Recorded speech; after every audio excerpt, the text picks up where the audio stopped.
The radar screens at RAF Fighter Command headquarters painted a chilling picture on August 18, 1940.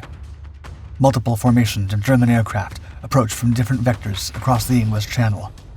Not the usual probing attacks. This was different. The Luftwaffe had assembled its most potent strike force, Messerschmitt Bf 109E fighters, capable of reaching 348 miles per hour, escorting Dornier Do 17 bombers armed with 110-pound high-explosive bombs. Their targets were carefully selected, the sector stations controlling Britain's air defense network. Britain's response rested on two fighters, the Supermarine Spitfire, reaching speeds of 355 miles per hour, and the sturdy Hawker Hurricane. Supporting them, an innovative network of chain-home radar stations could track enemy formations from 100 miles away. At 11 a.m., the first wave launched from France.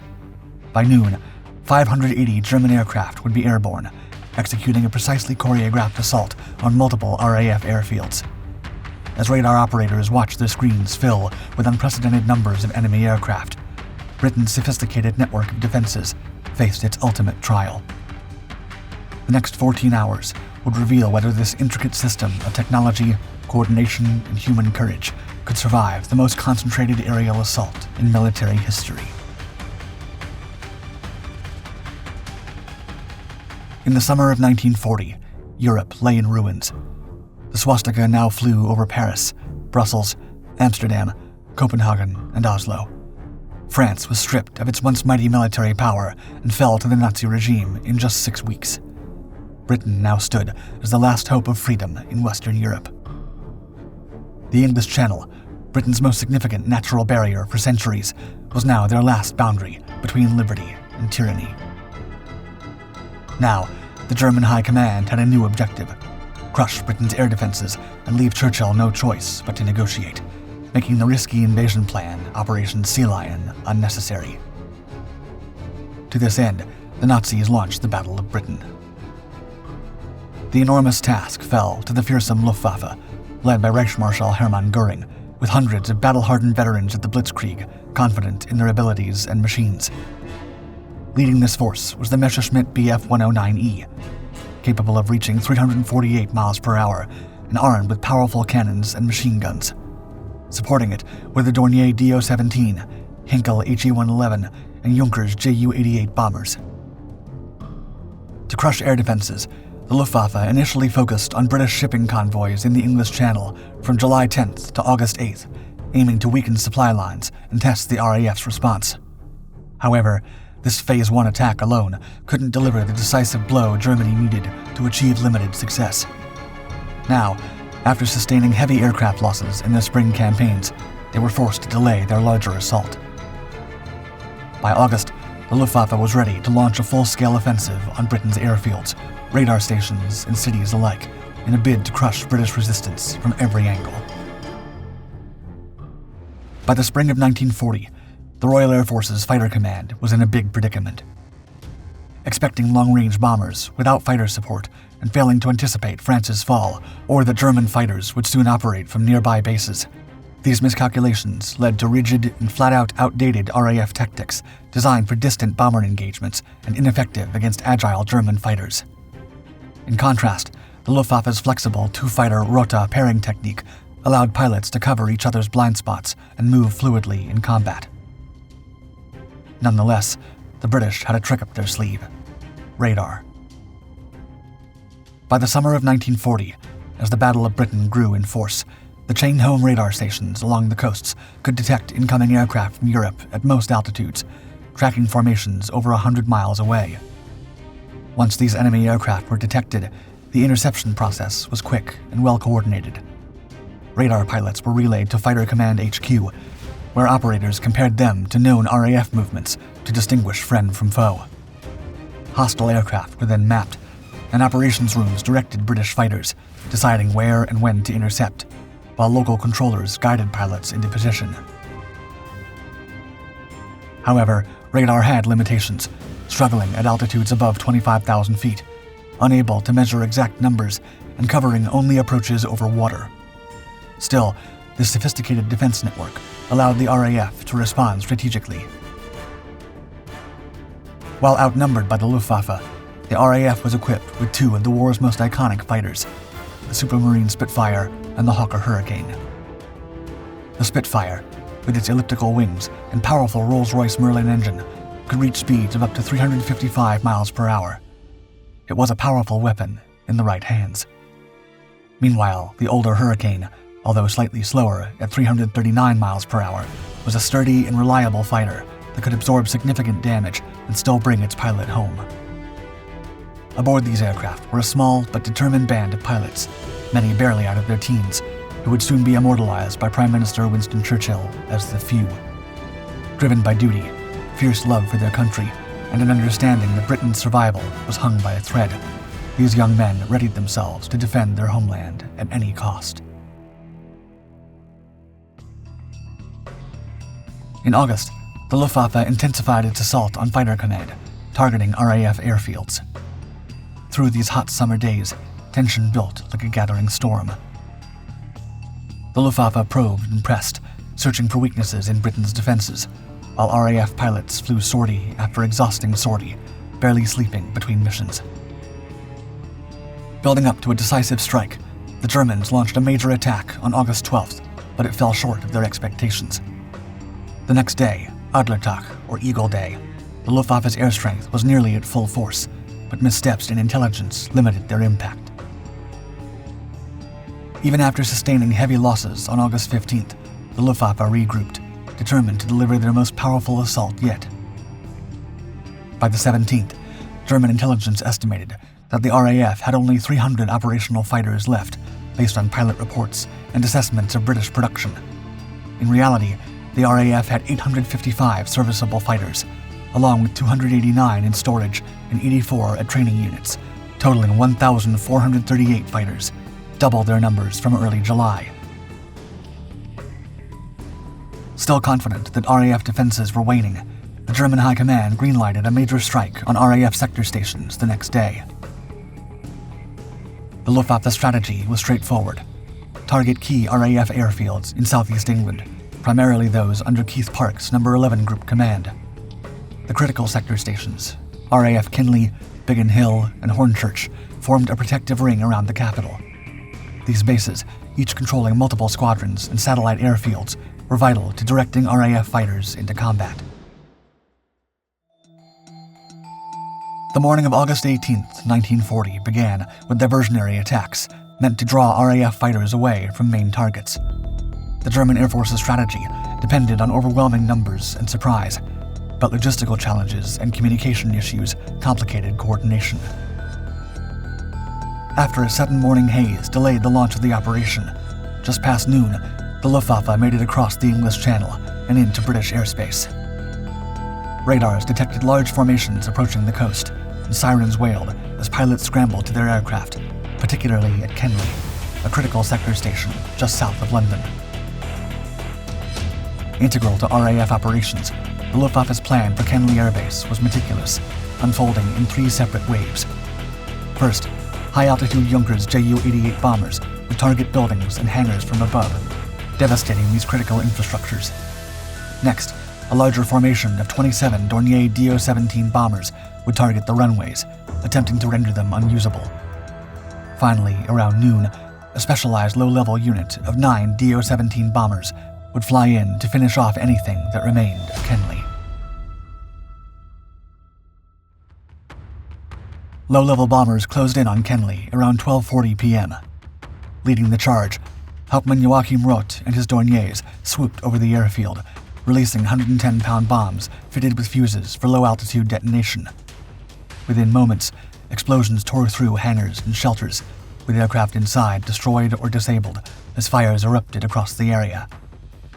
To counter these low-level bombers and the other threats, the British unveiled their newest weapon, the parachute and cable defense. Positioned at 60-foot intervals on the north side of Kenley, these devices fired in salvos, each rocket shooting upward and deploying a parachute that suspended a 500-foot steel cable at 600 feet. As the German bombers descended, the cables created a dangerous web.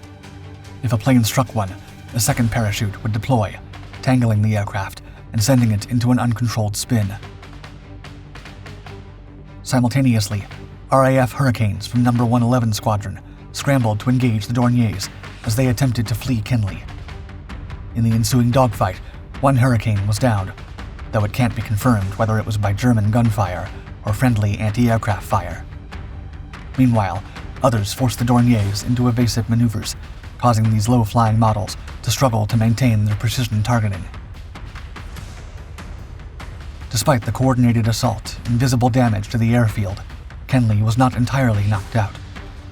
Thankfully, its operations room, a nerve center for coordinating fighter defense, remained largely unscathed. By mid-afternoon, RAF ground crews began working swiftly to repair the damaged areas, restoring Kenly's operational capacity within hours. But the battle wasn't over just yet. Only 6 miles northeast, chaos and bravery awaited Biggin Hill. Located 12 miles south of central London, Biggin Hill Royal Air Force Airfield was one of the most important sector stations for the entire country, directing fighter responses across the region. The attack on the airfield was part of a larger offensive led by Luftwaffe 2 under Albert Kesselring. Around 11 a.m., a first wave of about 60 Henkel HE-111 bombers, escorted by Bf-109 fighters, took off from bases in France. As the bombers and their escorts neared, radar and observer stations identified the German buildup, prompting immediate action by Air Vice Marshal Keith Park. A little over a half hour later, the leaders scrambled multiple squadrons, cleverly positioned at various heights, prepared to meet the attackers in a multi-layered defense. Around 11:45 a.m., German Bf-109s, flying high above the bombers, spotted the incoming RAF fighters. Using their altitude advantage, they swooped down onto the Hurricanes and Spitfires below, taking out several in quick succession as the British fighters pushed forward to reach the bombers. Under the glaring mid-morning sun, aboard his Hawker Hurricane, No. 32 Squadron Leader Michael Crossley stood ready to intercept a formation of Dornier bombers headed directly towards them. With the hum of enemy engines drawing closer and closer, Crossley knew the Luftwaffe wasn't merely aiming to disrupt the airfield. They intended to obliterate it.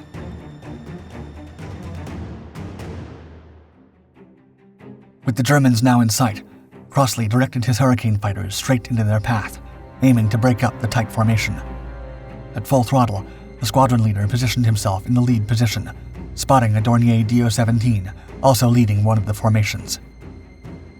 Closing in and firing with perfect aim right through the enemy fuselage, Crossley waited for it to go down. For a moment, the Dornier wobbled and blew smoke before spiraling out of formation and descending in flames. This sudden loss forced the German formation to scatter, with bombers swerving, trying to avoid the falling wreckage. Crossley's squadron exploited this vulnerable moment, diving into the now disorganized enemy ranks. Now, each RAF pilot got the chance to pick their target, creating chaos as bombers veered off course, losing their once tight bombing angles. With every second of this disruption, Crossley's Hurricanes gave Biggin Hill's anti-aircraft guns below a clearer shot at the bombers still pressing forward, preventing friendly fire incidents. But the action wasn't over. German Bf-109 escorts, seeing the British squadron's fierce resistance, dived in to protect the bombers. Now trapped in a whirlwind of tracer fire, Crossley maneuvered and twisted his Hurricane to avoid enemy rounds.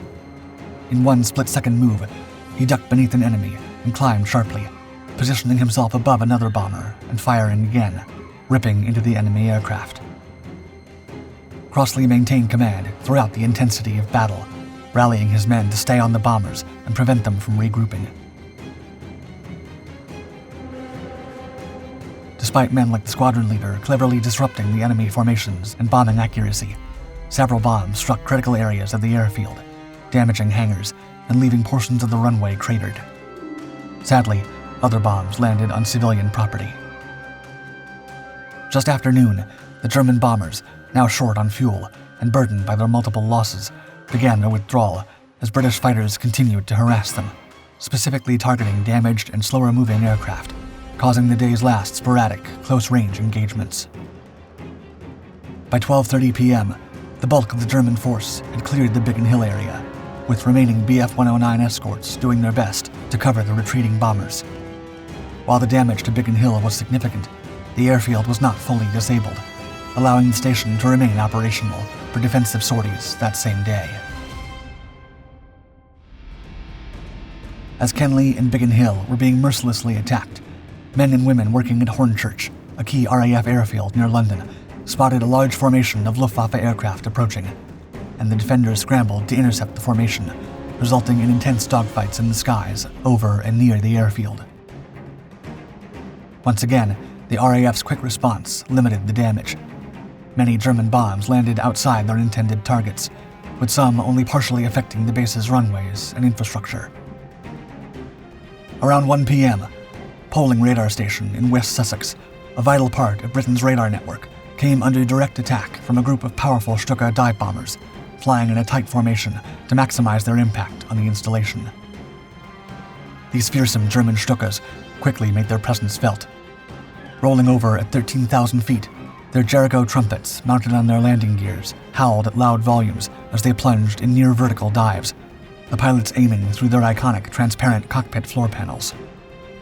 Poling sustained considerable damage, and the radar temporarily went offline, while a mobile radar unit stationed on the Isle of Wight quickly stepped in to cover the gap. Meanwhile, airfields further south, like RAF Ford and Thorney Island, also endured heavy bombardment. The former, home to coastal command units, was particularly hard hit, as bombs struck maintenance facilities and oil storage tanks, sparking large fires. The infrastructure and buildings of Thorney Island, primarily a base for Bristol Blenheim bombers used in maritime patrols, was also significantly damaged. By mid-afternoon, the German air assault had left a trail of smoke and destruction across Britain's southern defenses. Yet, despite the waves of attacks, RAF airfields and radar stations stayed operational. As the sun fell on August 18, 1940, while the day had exacted a heavy toll on both sides, the RAF's response showed that even under fire, Britain's critical air defenses held strong. By nightfall, both sides counted their losses. The RAF had lost 68 aircraft, with 31 pilots lost or missing. The Luftwaffe's losses were heavier. 69 aircraft were destroyed, and many more were damaged. But numbers alone don't tell the whole story. Despite heavy attacks and endless terrifying bombing, the Luftwaffe's attacks on airfields barely affected RAF Fighter Command. Biggin Hill stayed operational throughout the rest of the summer, and Kenley was out of action for only 2 hours, with similar results elsewhere.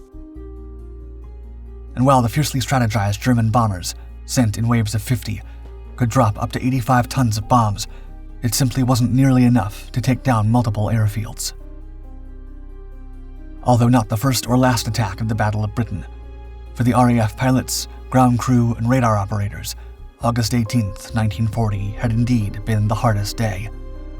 But they had survived, and in doing so, had taken a crucial step towards winning the Battle of Britain. In the weeks that followed, the Luftwaffe shifted its focus toward bombing the capital, a massive strategic error that gave the battered RAF sector stations time to recover.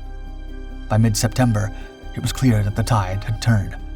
The Battle of Britain was won by their defenders, and with it, Hitler's hopes of invading the UK were finally dashed.